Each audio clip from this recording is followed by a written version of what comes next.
Good afternoon guys. Nakatanim na pala ang sa malapit sa bahay. Kanina lang yan guys tinanim.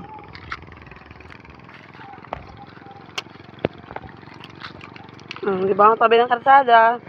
Yun yung bahay. Ito yung karsada. Ito yung bukid. Kanina lang guys tinanim. Ang daan nito ay 1, 2, 3, 5, 5. Ay, 4 lang. Ang daan. Hindi ako sanay mag-4 pag nagtanim ng palay. Gusto ko 5.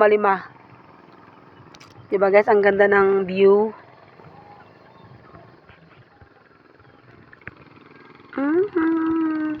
Doon may nag-traktor, papatanim bukas. Yung doon, papatanim bukas. Ito, patatanim bukas. Yan, bukas yan. Bukas din yan dyan. Bukas din yon, patanim bukas.